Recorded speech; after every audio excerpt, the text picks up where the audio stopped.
for multiple games. You'd be waving the white flag.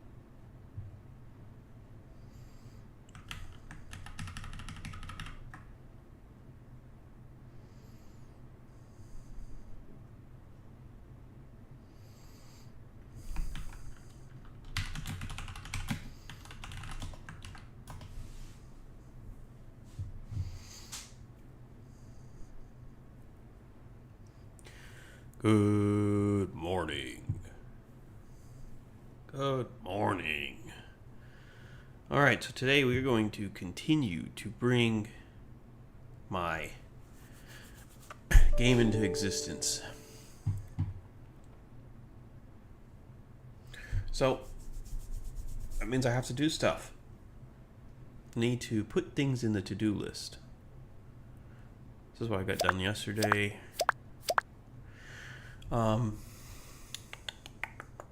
Basic weapon and enemy taking damage. I already did that. Bloop. RTS mode and fight mode. Goblins that you can kill. It and attack. So that they don't. What's missing here is the AI. They need to attack you. What else do I want to get done today? Let me just open this thing up and take a look.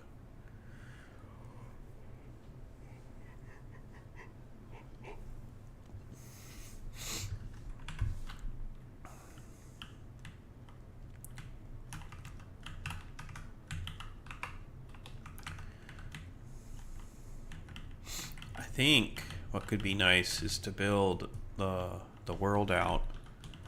I don't think this is... It's still too easy. I think the world should be twice as big as what I've made it. And then I'm going to make it taller. And then I'm going to start really building it. It's just not there yet. Okay, so this stuff here... Let's put the fields up where the fields would be. Okay, so structs. This is all the stuff that needs to not be here. It's generated code. So, yeah, this is the first spot. So I think fields would be here. Okay, so now I gotta find the other fields. I was gonna put everything in one place because this is not good. Oh, it's gonna be game state pointers. So that, where's that? That's here. Okay. So, no, those are global fields. Expand world size fact. Okay, so it's here. Let's do 2,000, 1,900. There we go. Just to have it bigger. Here we go.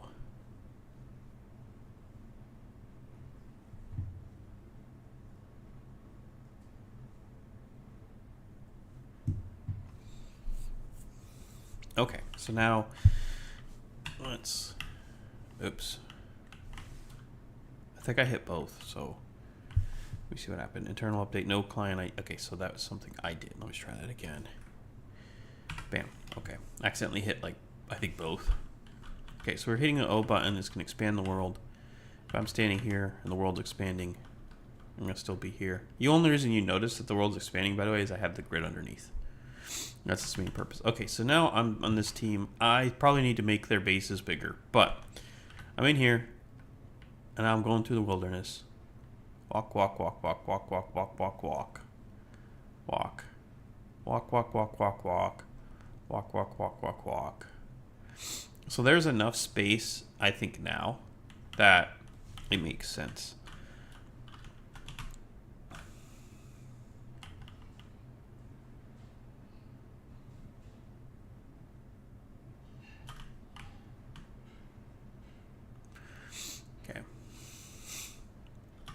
So if I'm on this side, you see the world keeps going out. It all makes sense too. Okay. Okay, let's make this go down to... I think for the first batch, be like this one. I think think that's big enough. It's enough to like disappear. So that's like 20, almost 20 times as big.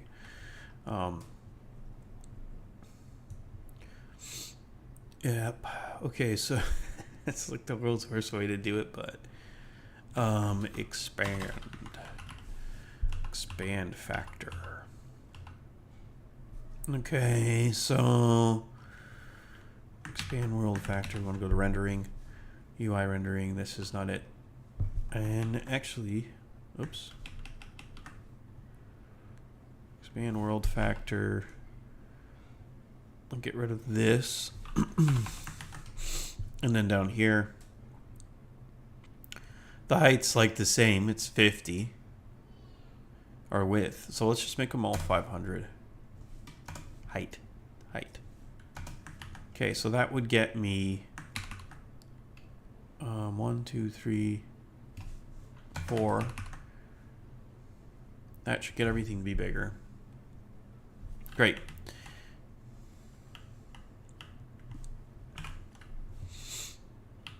Okay, and then as the, let's see if this is big enough. Start from the top. Yeah, it's big enough for now.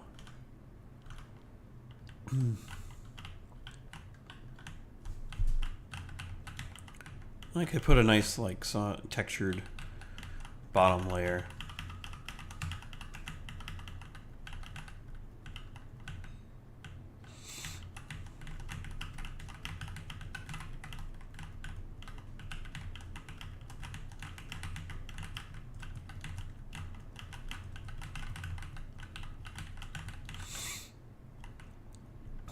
The bases are too small. It doesn't make any sense for it to be this big, but also it doesn't make any sense to be this tall. So I'll have to fix that too. But maybe if it's 4 times as big, 5 times as big, this big, then that kind of makes sense. And they can build whatever they want. Okay, so then what is that? That's this one here.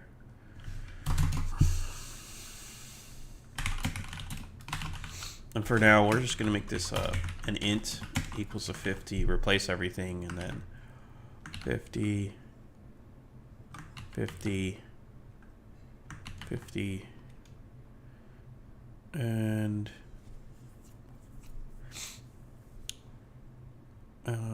50.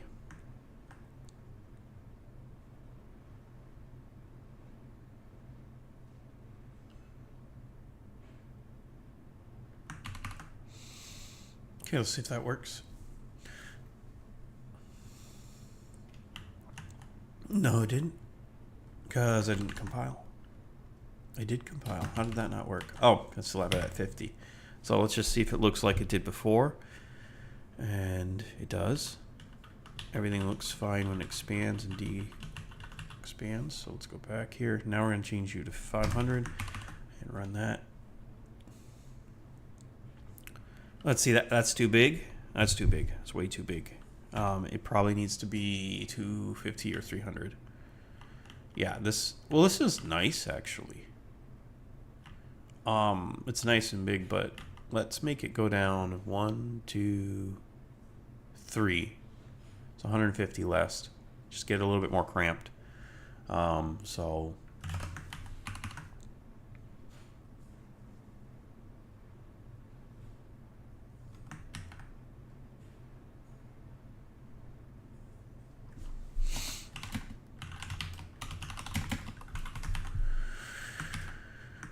these are all going to migrate soon to variables in the game state.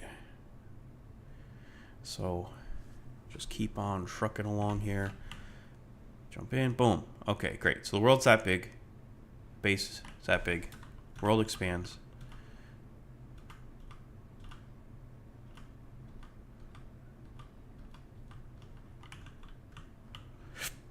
And then we need to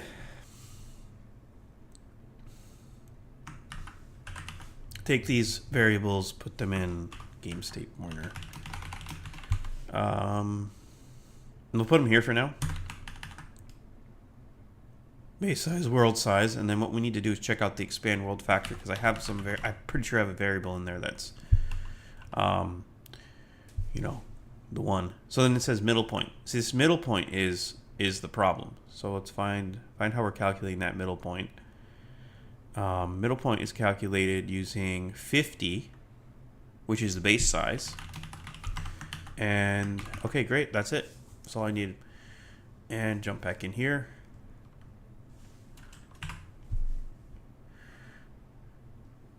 Doing good. Okay, click, click, click.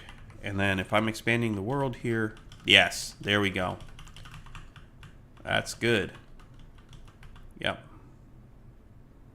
Okay, next, I don't have any form of collision detection in the code that prevents you from moving. So we need to add that. So let's add collision detection. Also outline the map. We got that done. Let's put it over here. So collision detection, what we need to do with this is make it to where there's like boundaries around the world, and we draw those boundaries, and you can't cross those boundaries. So what I need to do is I need to draw a rectangle. I'm going to make the rectangle, I need to pick a color that's not going to burn our eyes off, so I'm not going to pick pink, but I'll pick a color, maybe dark gray or something, and it'll just be these rectangles that expand with the world, and then the collision rectangles for those expand with the world. So to make that happen, I will start with, I'm just going to do like world barrier and have it be in game state pointer. So you need 4 rectangles to do this. I'm using 4 rectangles. You can use as many as you like, right? So rectangle, we're going to call this world top, world bot, and then world left, world right. Okay, great. So these are going to have initial values. Initial values will be really simple. They only need to be like 5, 10, 15. Actually, let's make them, they need to be like 50 pixels wide, so that when we do collision detection, we can, if they're big enough, it'll prevent any chance of them passing through a wall. That's like the goal here. You don't want them to pass through a wall. So we got world top, left, bottom, right, up, down, left, right. That's how I do that. World up, top, bottom, left, right. Okay. So now we have our, so now we need to update this code here. So let's do, we got collision detection, so we're going to have map boundaries plus collision detection. Great. So let's draw the map, expand the map, prove that that's working out first. Once that's working out, then, and we're going to use these rectangles up here. We get that done, then we can use collision detection to detect if they're actually hitting those things. And then when that's done, we're golden. So let's see. We've got drawing all the stuff here. I think I'm going to do it the same way I'm doing the base stuff, but I want to draw it above and transparent so that it blends in, and then you can see that it's like touching the layer underneath and looks bad. So all right, 1, 2, 3, 4. That's kind of what I would do. Bam. Okay, so we've got to draw a rectangle. I'm going to update the position of the rectangle when the world updates. So I don't need these numbers to be, I don't need to like focus on this part. I just need to put in world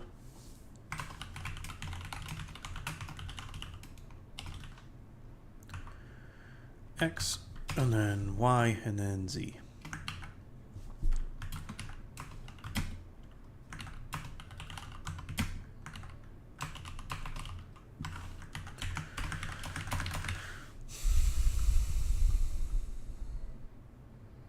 Oh, that doesn't speed me up. Bot, left, right. Ah, no, yeah, no, that doesn't speed me up at all.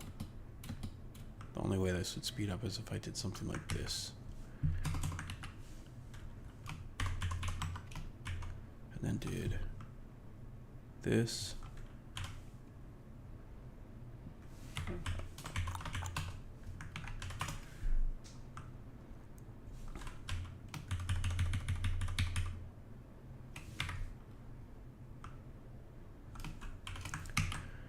And then get these all aligned. And then this. This should do it. Okay, and just get rid of the X at the end.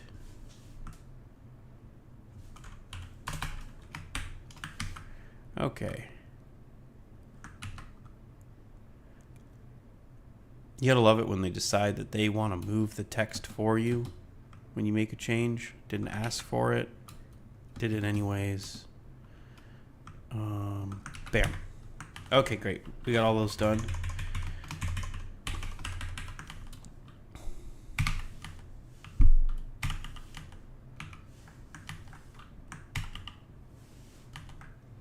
Okay, top, bottom, left, right, top, bottom, left, right. They're all yellow. I don't want them to be yellow. We'll make them brown.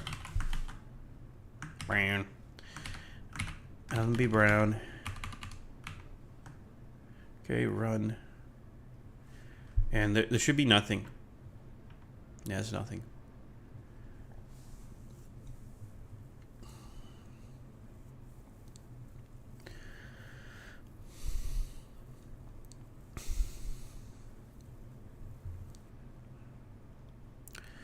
I will do this in the ENET.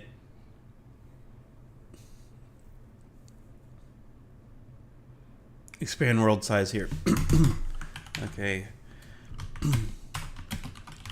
It's on each side. Okay, and then we're gonna do world top.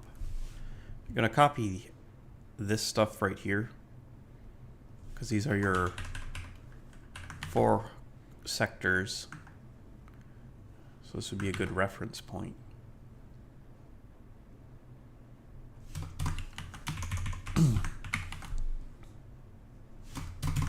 Okay.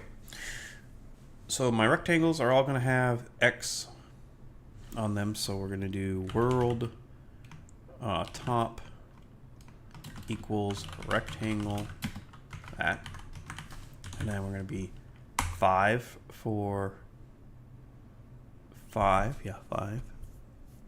And then we're going to be 10, that's the top left corner. And then it's going to be base size plus expand world factor plus base size.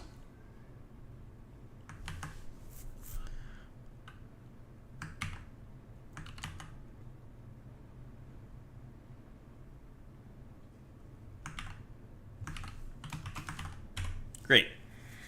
Now that's the top. So the bottom's really easy because you just add the world height to it, to its height. This is world height. So this one won't be world height. This one will be 50. We need to minus the coordinates here by 50 so they don't touch. Great. Down here we jump to the bottom. We add world height. We're at the bottom. Congrats, we made it.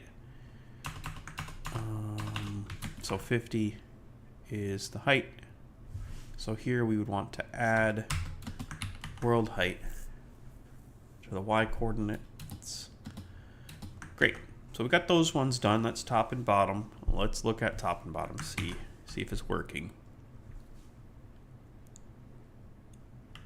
It's not. That's weird.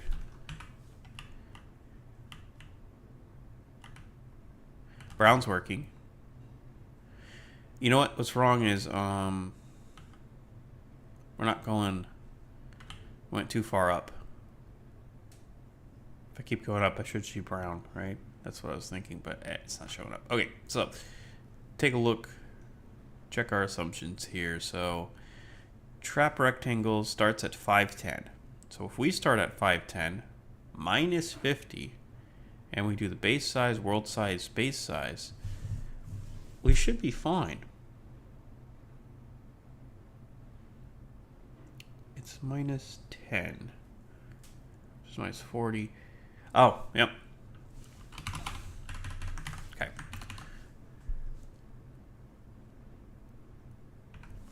All right, we're in. We got the walls on the top. They go across and they match. I'm expanding the world now. And they do not expand with the world because I forgot to update the expand world factor. So These would get copied into the expand world update.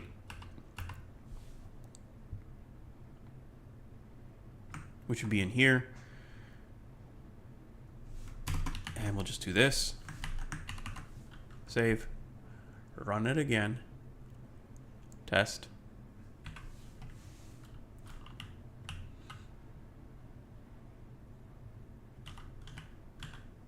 Okay, so when it decreases in size, we're not getting a match.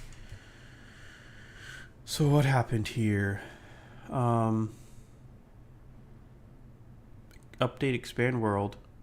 Last middle point. We get it. Where am I doing expand world factor then? Oh, no. Okay, so that doesn't make much sense. So let's see. Here, we're expanding, changing it. If it's greater than the max, and then if it's, okay, so it's these both need it.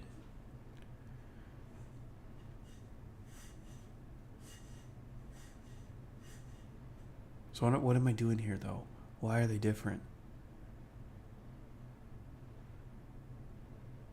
We're just decreasing the size.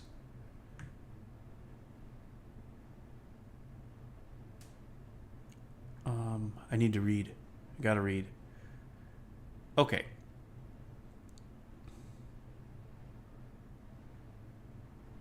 Why would I not update in both situations? This one is adding.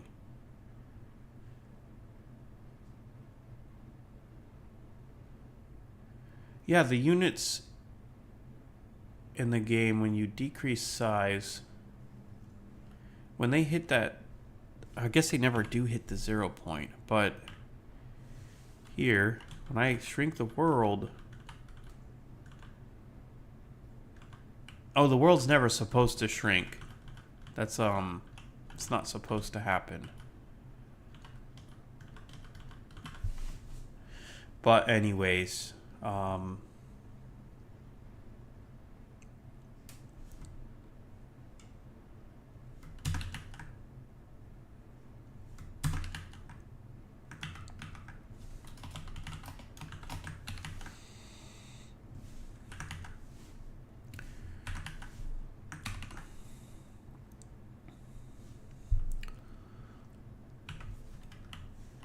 you build it, it'll get used. That's how that works. Okay, we expand, we decrease. The idea is that they don't move back when they should move back if it shrinks, but I didn't plan on using it, but I don't want to have to like maintain that part, so it's only going to expand for now. Okay. So we're kind of halfway there. Now we need to get the left part of the boat done, which would be, is going to be easy. Left's the easiest one. So this is the, excuse me, that'd be the left side.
Hey, okay, looks like I had my microphone muted or something, which is kind of stupid. But you asked, are you planning to code your own game engine? Yes, I am doing that right now. Wow, that's funny. I must have been muted for like the whole time. That's why. That's crazy. Um, so the game split up into the engine and then there's a module. I'm working on the module code right now. Whenever I edit the module code, it'll just update the game. So I can change, say this blue line here, I could change that to green in my code, compile my code on the right, and then it updates here. So yes, I am working on a mix of those. I'm making an engine and I'm making a module for it, which will be a game. Okay, so we are trying to figure out why this thing is not showing up. I'm going to move this back over here and make some code changes and keep on looking into it. So let's get everything back to, we'll leave this on yellow, but let's make it green so it's really bright and obvious. Do you make games? What is your interests? Let's get this back to doing X and Y. And then, okay, we still got nothing. So then we'll jump back to world right and see what I'm doing. So I've got a rectangle. It's starting at the top left.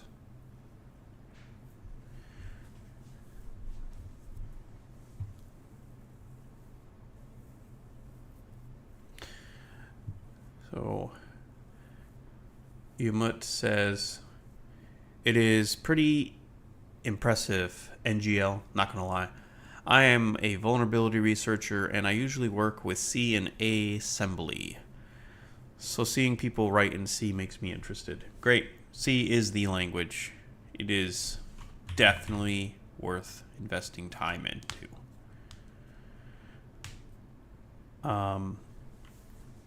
It's definitely... Oh, now I know what's going on. Well, I have more of an understanding now. I don't need this here. 10 minus the boundary. I don't need that for the width. Why would I need that for the y coordinates? Oh, because, yeah, the left and the right's the one that goes over the edge. So we would start like this. Why didn't you prefer C++ for coding game engine? Object-oriented programming is it's a lot less beneficial than most people want to believe. Objects can be nice and fine. I use structs and I pass in the struct into methods. I don't really find much use for polymorphism. If I need it to be kind of varying behavior, I'll include something like a type ID or whatever. C++ is it won't. So you say I'm not a fan of C++, but I think using C++ for games would make your job easier. No, it doesn't. C++ creates a new set of problems, and a lot of people who make games fall right into that trap you're talking about. You don't need object-oriented programming to do anything. It might make your job easier, as in you do string processing easier because somebody already wrote a method or something, but that's not the point. And if you're wanting to be like that, you can do that. Use the helper methods and stuff, and just write C like C++. But no, I like C a lot. And object-oriented programming doesn't make your life easier. It makes it different. And over time, that difference can really bog you down because you're thinking about programming in a state that doesn't really make sense. Performance is a machine-based thing.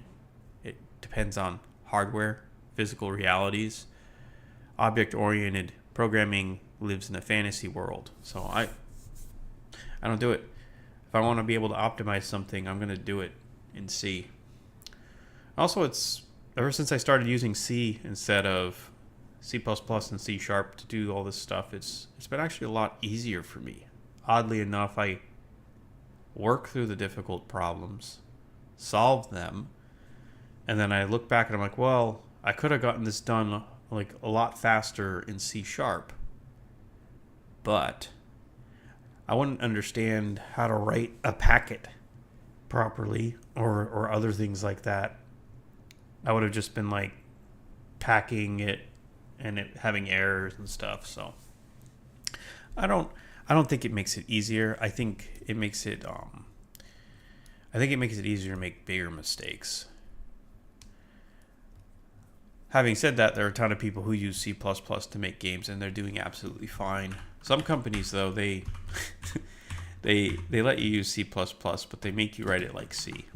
So, okay, so the left side.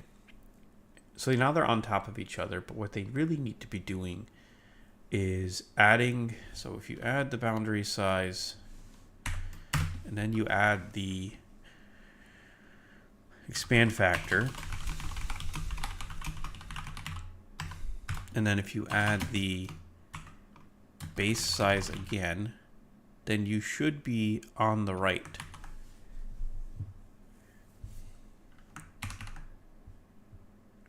Oh, and this is the ENET first, so I couldn't use the DLL swap anyways.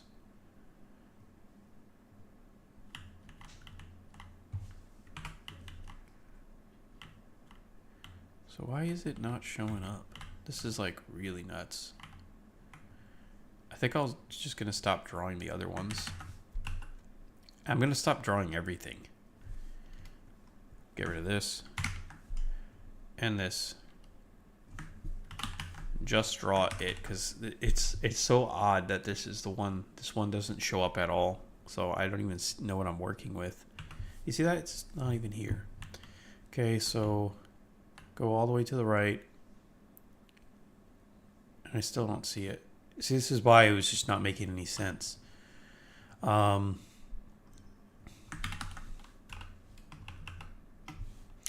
this back to 0 by 0. And my boundary size is 50. We'll see what happens.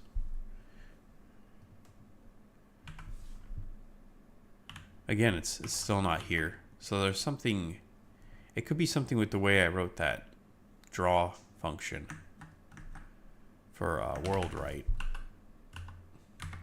So we've got x coordinates, y, right. Yeah, so that can't be it. We're going to make this even more simple.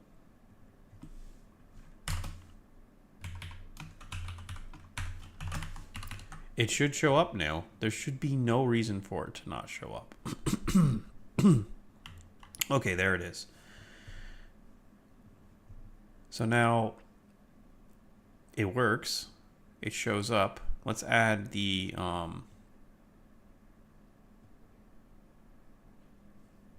5. And then we'll add game state pointer boundary size. And that should move it to the right a little bit. And then we'll add the, oh, I think I know what happened. I think I already know the issue. No, that's not the issue. Okay, so we got our boundary size. Let's do minus game state pointer boundary size, because that's just 50. Put a 10 here. Okay, so we've added a little bit of distance to the right. Okay, so again, that's fine. Now we'll add the expand factor and oh. I'm just thinking out loud here, and I think I might have wrote it without 2 boundary size. And that's why. I'll add it back. Expand world factor plus.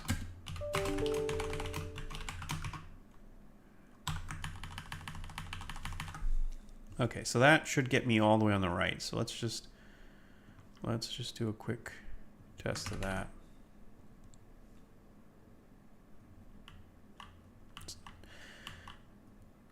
It's not all the way to the right. I'm missing something.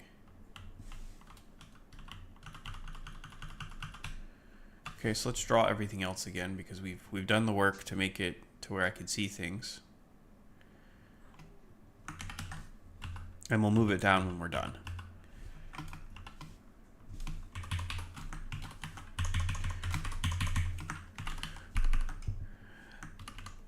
So do you have an interest in making games? I mean, you like seeing people write in C, but what do you typically, you do vulnerability research, but besides that, is there like something you use C for? Okay, so we are drawing at the top. We're drawing here. So what I do know now is that we are there. So I just need to fix the X coordinates now. Okay, so game state. I'll take a look here because the world left, sorry, bottom and top are expanding all the way across the map, which is base size plus expand world factor plus base size. So I have that here, and that would be what I would make. I wasn't adding base size. I was adding boundary size. I don't need to add boundary size. I need to add base size. That's what was messing everything up.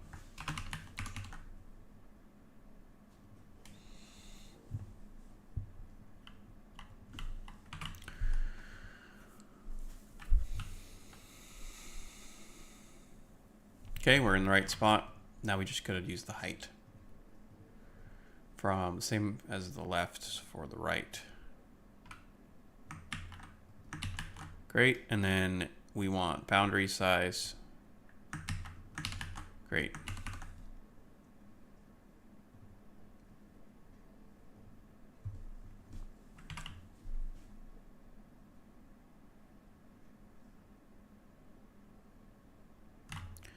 Okay, we're good to go. And then I just need to work on the expansion code, which takes 2 seconds.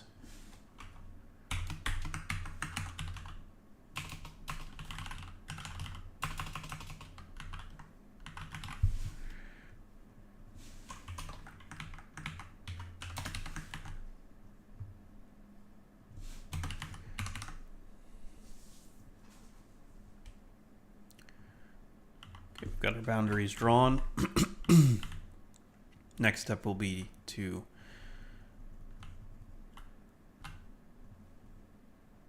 one more try on that. Is to expand things. Okay, we've got expanding and decreasing. Great. We'll get it to draw in the same color as well. It is brown.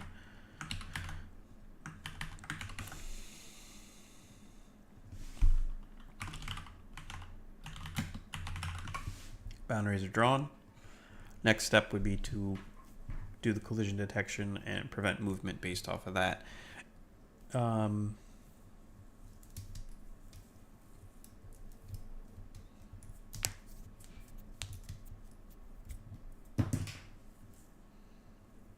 then we can call that quits.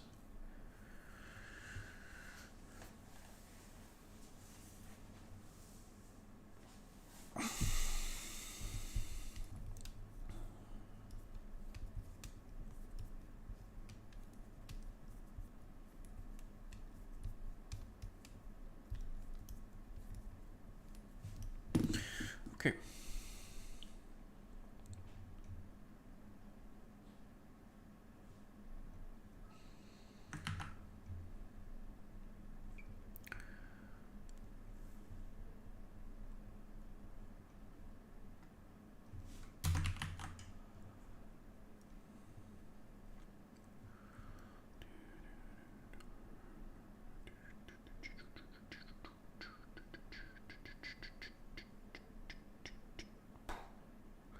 Okay.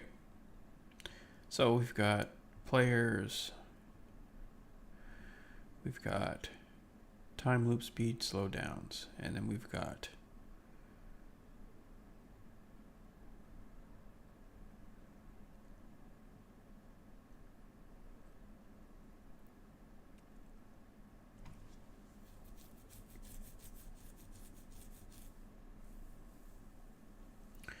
this one.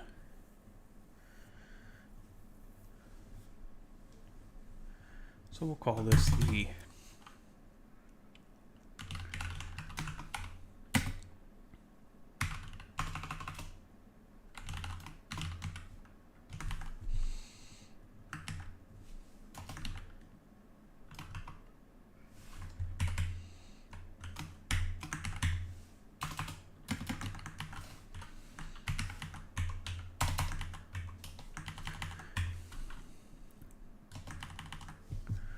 okay. So that's the velocity. That's not it. No, that is it. We're changing the position. So this will be our new position. We could just do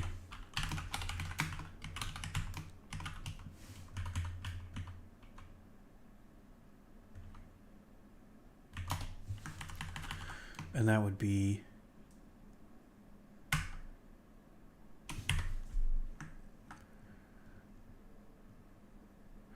I think I'm using circles.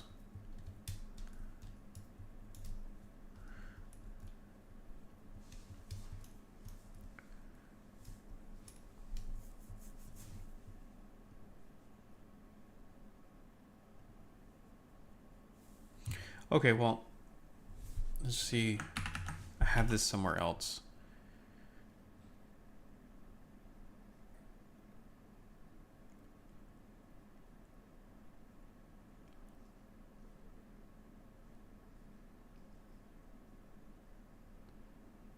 Source entity. Ah, okay, I do that and make it a rectangle because it's like easier to read. I'm quite okay with that.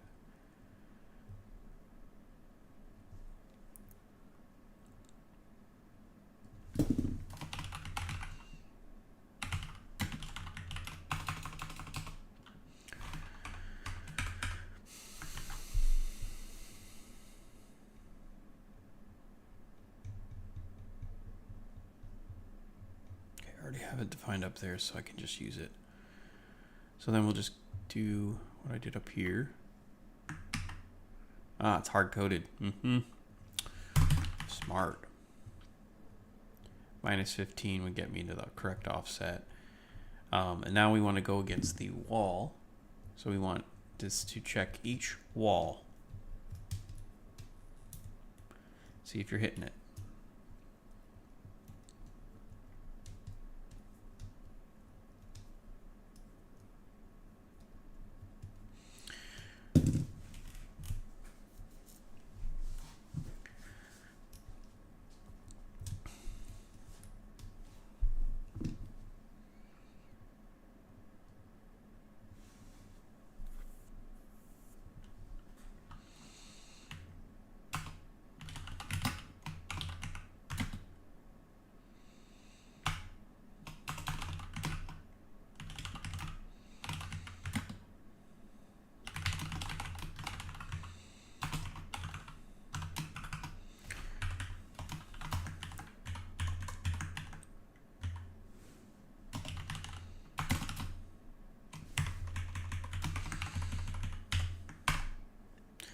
Let's just do continue for now.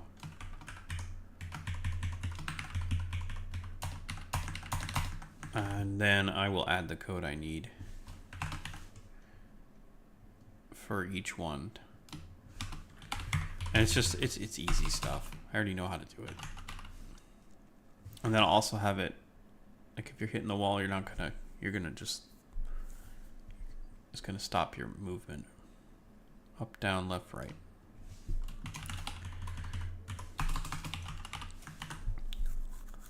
Okay, so that should just stop you from moving if you touch a wall. And then it makes it hard for you to drag against the wall, which, for example, here I'm pressing up and I'm stuck. I'm actually stuck in the wall too. Okay, so what did I do to make that happen? I took source rec, but I didn't add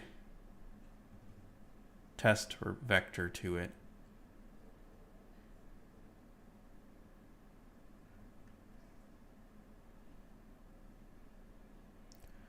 This would be my new position. So instead of doing this, I would do test vec.x and then test vec y.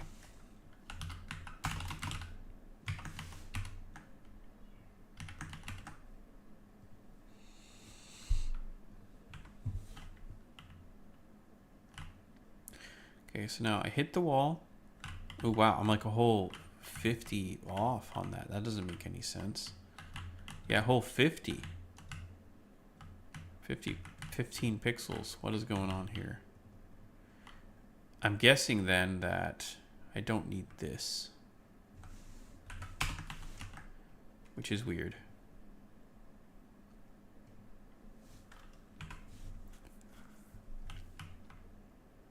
Yeah, that's what I thought.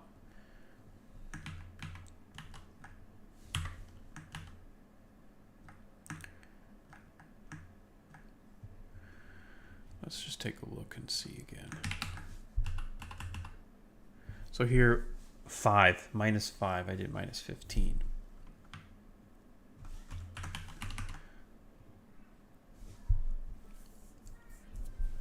It's interesting that it's minus 5. The width, the height is 10. Okay, we're entering like funky behavior territory. So prepare interactions. So this is my, this is the attack circle. Yeah, that's why it has item position. We don't need that. Yeah, okay, so fix that to 10. I need to make the width and height be part of the object and maybe even the collision rectangle.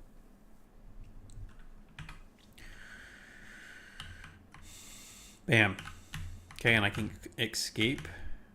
And then I'm getting stuck at the top here because it thinks I'm on the top. So, boom.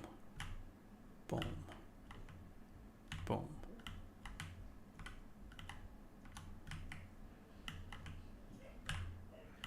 Okay, great. So you're trapped in here now. That's good. That's what I needed to have happen. Next is, instead of skipping this, what we want to do is, if it's the top that we're colliding with, then I want to change our velocity to match that.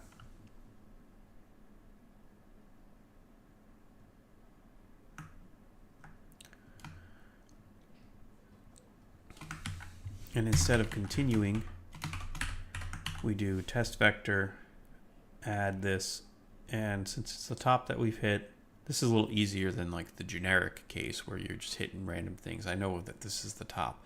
So if hitting the top, I'm gonna take the velocity vector and I'm gonna set the y value to equal 0. And I'm gonna do that for each of them. Up and down.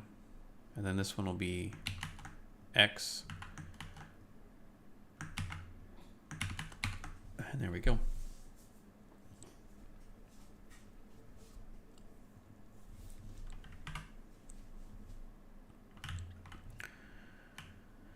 And there we go. I can move up and down. And I can get around these edge cases here. Here we go. I don't get stuck in the wall either. The world expands, and of course I can get through, but you're not supposed to be able to decrease it. So that's not a valid case.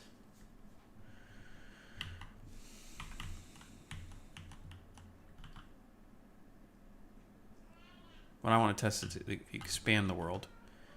And yep, doesn't let you jump through. Okay, great. So I've got a decent setup. I'm pretty sure I finished something. So boundaries around the map. Okay, so go back to our to-do list. Map boundaries, collision detection, done. So you cannot go outside of the world. Actually, I want to keep these showing so we can see what we got done. So now that we're stuck in the world, I can... Oh.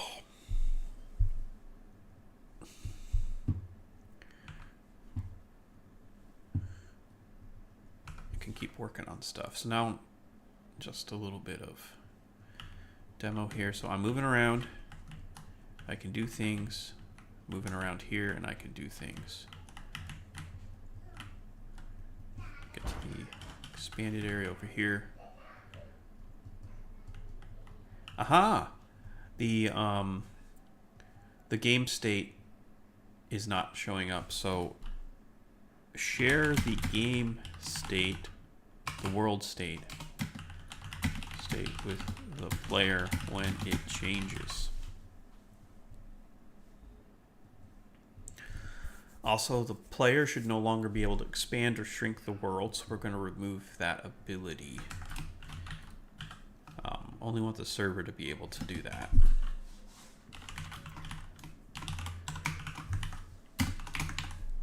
Great. So now only the server should be able to expand or shrink the map. And when we do this, we're going to send off a packet, and the packet will get queued for all the clients.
Okay.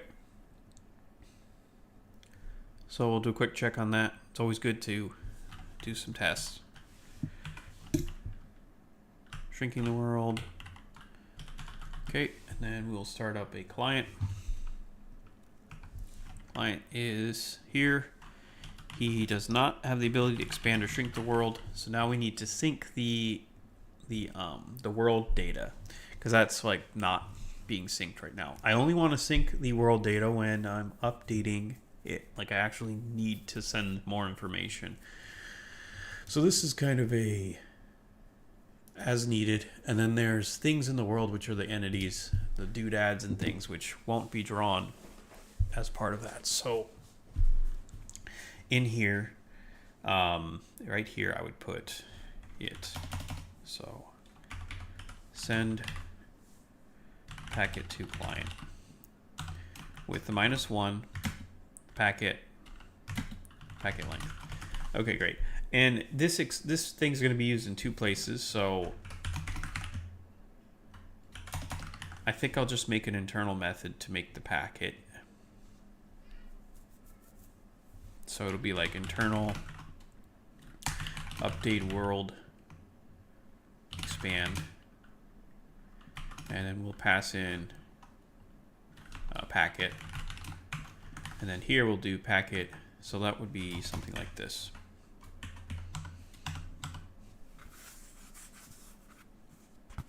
I guess that's not even worth doing create packet. I mean, it is worth doing, but okay, so we got create packet, write packet, that's it. Okay.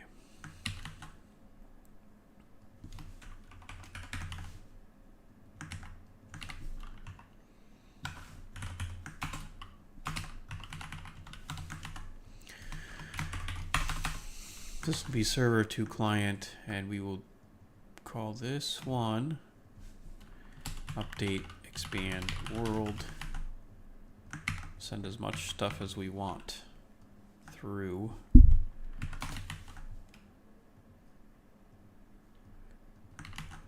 Okay.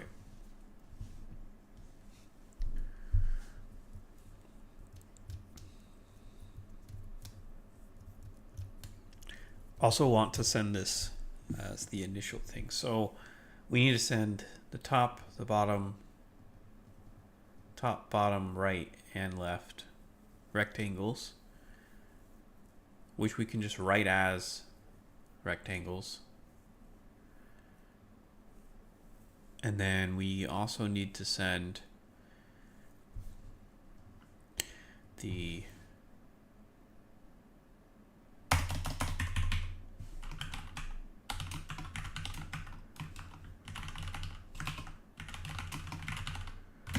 we're going to send the game state pointer. We want to send the boundary size would be fine. Base size we'd want to send as well. Boundary size.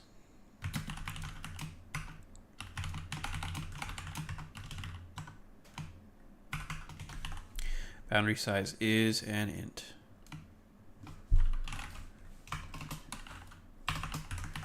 Send that. We also want to send expand world factor. We also want to send base size, which should just be world height and base size need to go into the game state pointer. 350, 500.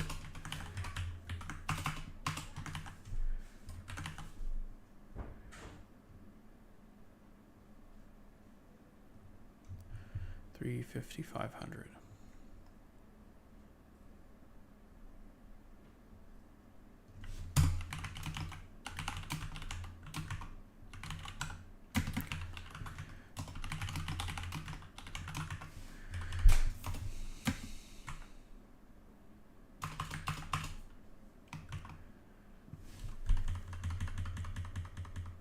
What was that other thing called? World height. 500. Okay, great. And we just gotta add this in front of.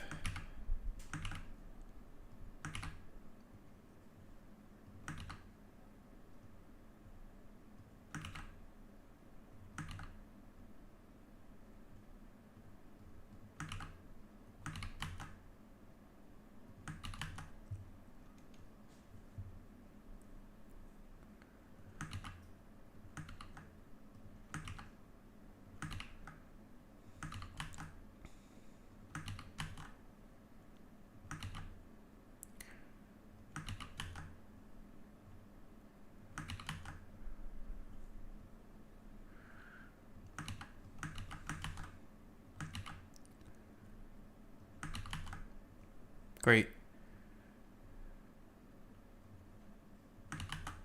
Great and great. Okay. And we've got one more section down here.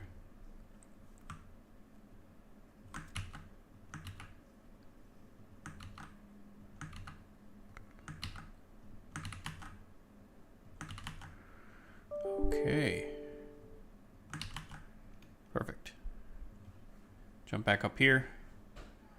We do world size.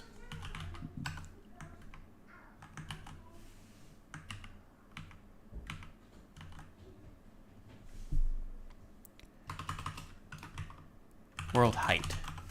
There we go. We got world height. We've got base size. Great. And then this is int, int, int. We're good so far.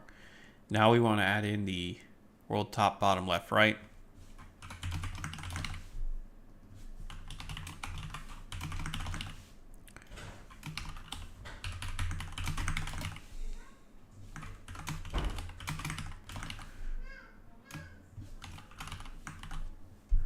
Top, bottom, left, right. Good there.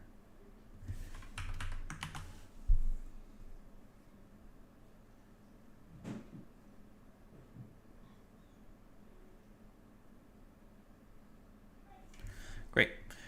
Now, send the packet. Perfect. Do the same thing over here.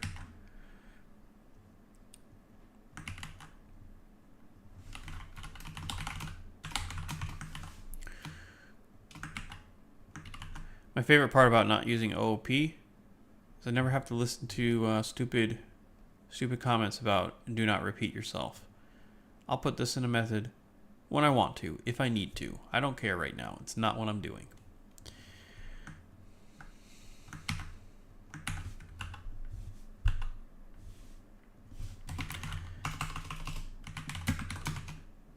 Okay. So we've got a lot of stuff to read. We're going to be doing rectangles. I don't need to read every single one of them either, so I can just do rectangle, rec, read them in order.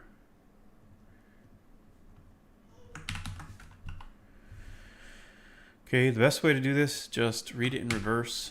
Not read in reverse, but read it the way it's laid out. There we go. So I already know what I need. These are all... Yep. All right, first mistake.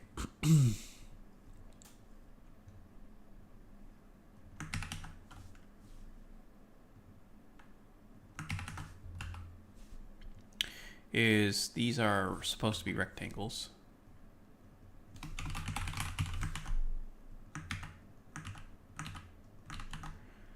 One, two, three, four. We're good. Good. Okay.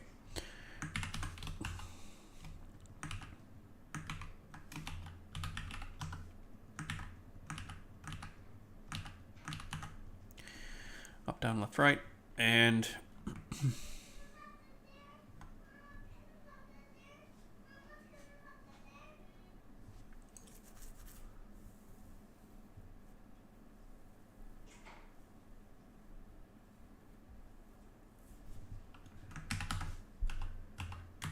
okay, here we go. So boundary size. I could just do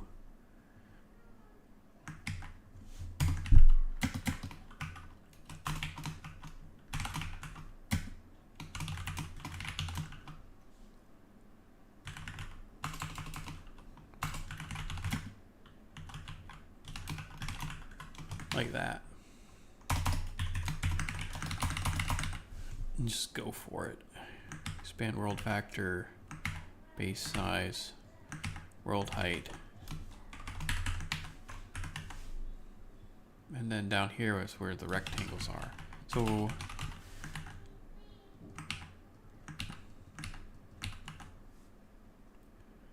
do the same.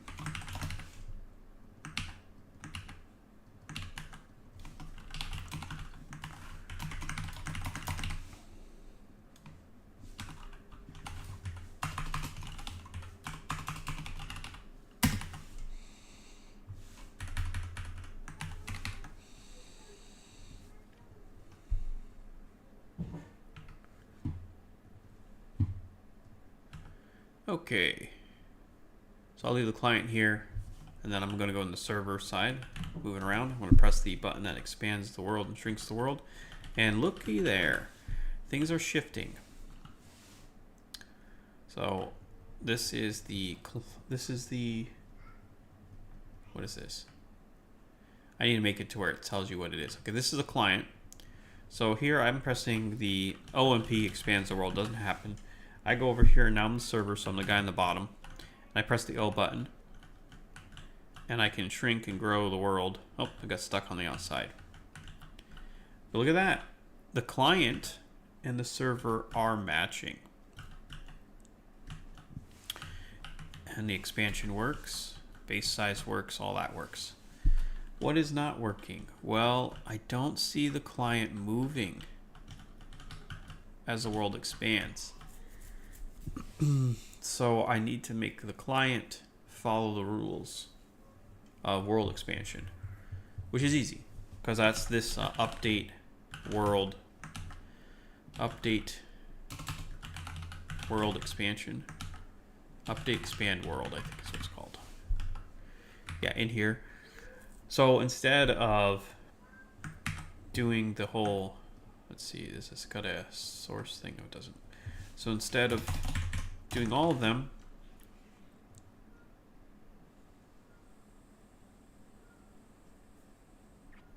interesting. Okay.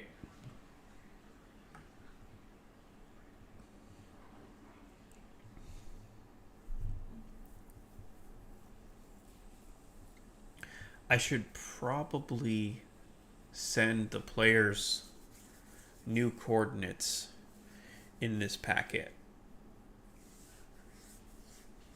But then we're going to have slight conflicts. No, we won't have enough conflicts for them to notice.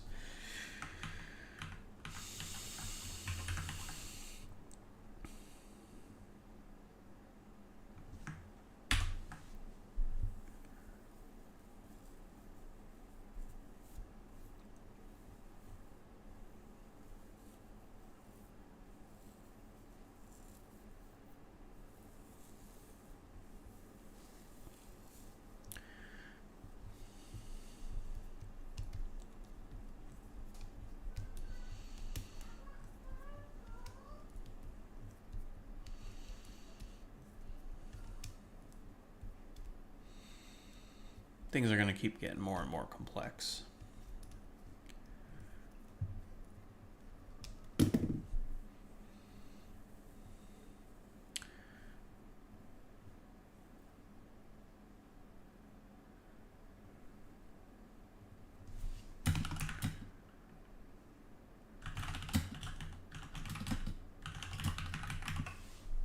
The world expands, the player wasn't moving, so I need to add that.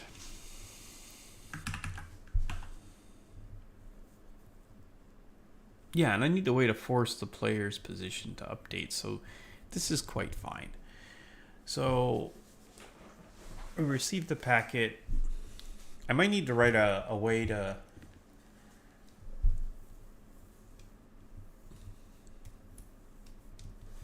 I'm going to need that method then to write those packets, because I'm going to have them all be a little different. So it is time, because they only need, the player's position needs to change.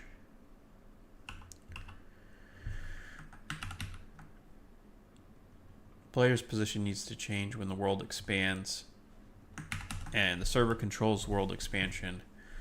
So I want to just make sure that if they're in the right spot, I want to update their position. But even if they're not, I'll update their position just to kind of keep this as an additional syncing factor and control method. So we'll jump down here. And I think the best approach here is to now get this stuff to be written as a base method. So what I do is I start with my packet, and then I do, well, yeah, everything's in the game state, so that's easy. So let's write a method. What the method will do is it's going to take a packet in, and it's just going to fill out all this stuff here. So we'll call it internal update expand world packet. And then we'll put in pointer to create packet.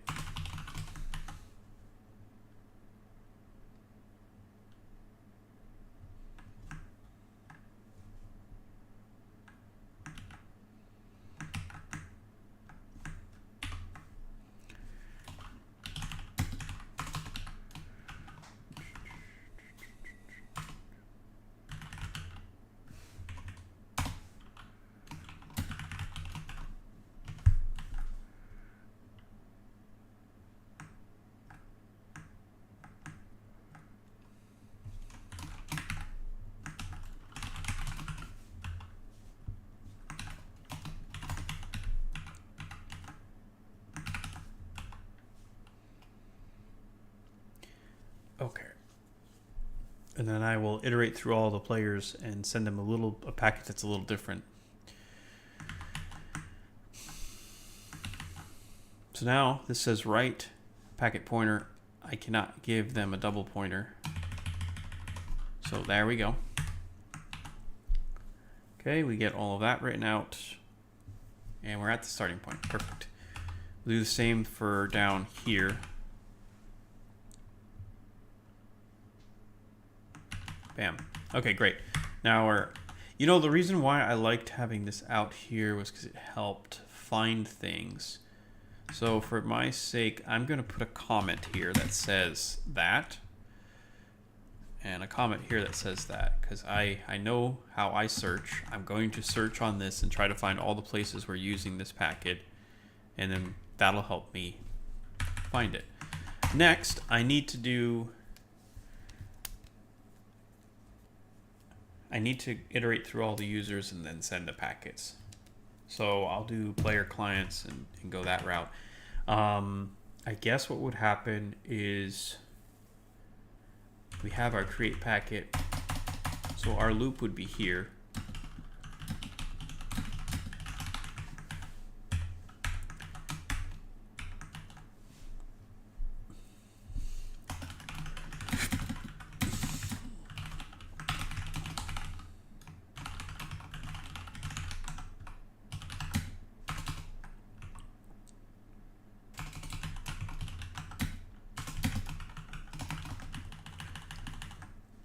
And then I wonder...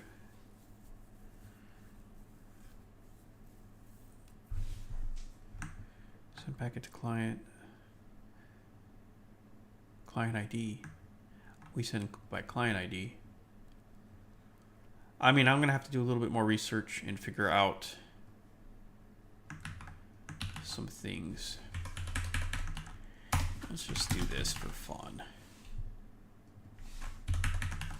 Start writing it in more of a dependable C approach.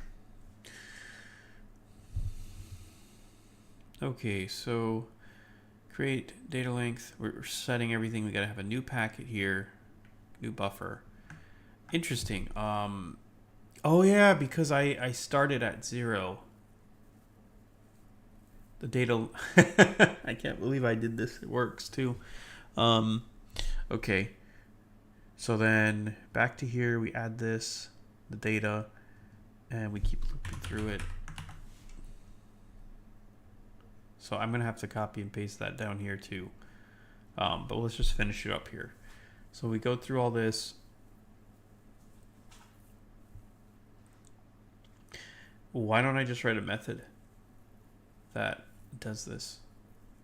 We got like internal upstate world packet, but let's do internal...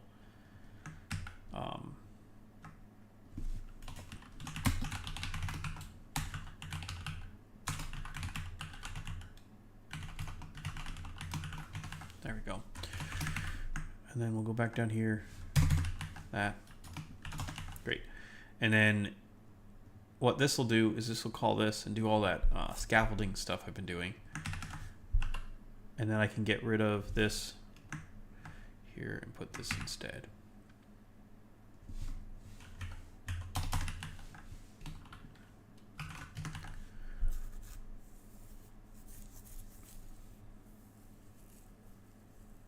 Yep. Take that out. Go to here. Bam. Perfect. That's great. That is a much better way of doing that. Okay, we are so close to launching these packets. And then I can take this and replace this. Bam. Easy peasy. All right, guys, we're getting closer to the end. So I have a Discord, which I have triggered the link for. Check me out there. And typically we'll stream this early in the morning, Eastern time, 6 a.m.-ish. until about 8 a.m. So I just want to get that out of the way before I dive too deep. But thank you for coming, and feel free to subscribe. If you're on YouTube, you can like the video. If you're on Twitch, just, feel free for follow, and you'll see me more often if you do that, because it's hard to find people in that big game dev queue. And yeah, I'm writing a game in C using Raylib as my renderer for now. I've created the game in a manner where I can actually split things out. I'm noticing that I keep talking about this on stream, so that means that I probably should write or make a diagram of what I'm doing. Of course, I am doing something similar to Quake 3 architecture, which I've shown this before. Fabian Senglard has a amazing walkthrough of all this stuff, and his site's great. If you want to learn C, he has a really good article about learning C. Okay, I feel like I've lost it. Yeah, I lost the article. I actually didn't lose the article. I just gotta find it. I think I put it under C. No. Well, it's on his website. I'll find it real quick. Learning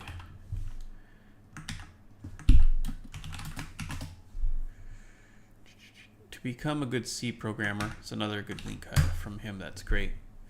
If you want to get started. But I'm gonna remake this diagram. Well, not remake. I'm gonna make my version of this diagram, and it's gonna have all my stuff in it. But basically, I have keyboard, mouse, UDP, IP in socket. I've got my event queue. I don't have an event journal. I don't have a loopback buffer. I'm not worried about those things yet. I have my server and game is one module.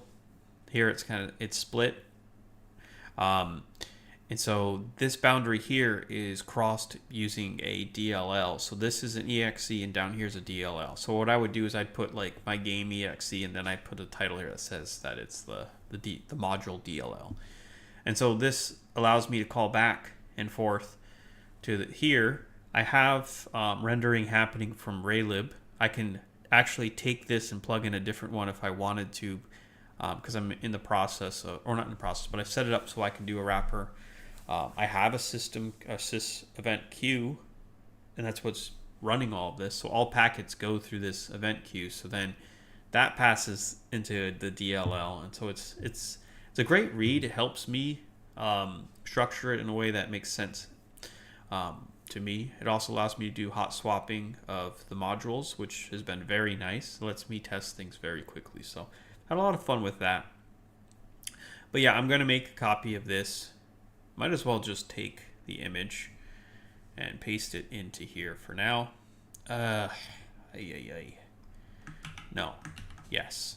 So put that in here, and then I'm just going to slowly copy it. And then once I have it done, I'll have my own version, and I'll have the original, which I will put on a new tab here.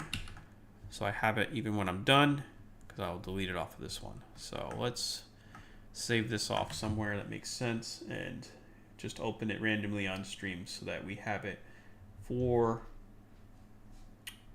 next stream instead of, not having it there. So we're going to just put this in Visio diagrams.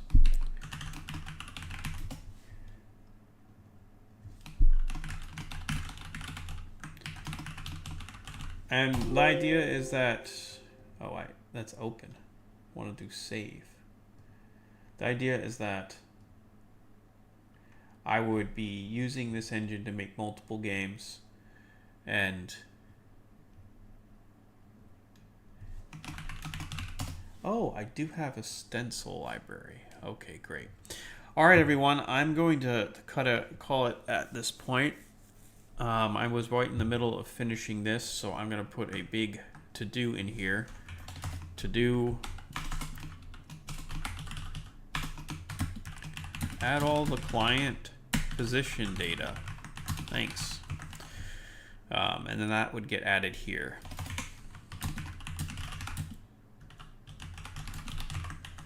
All right, thanks everybody. You all have a good one, and I'll catch you again.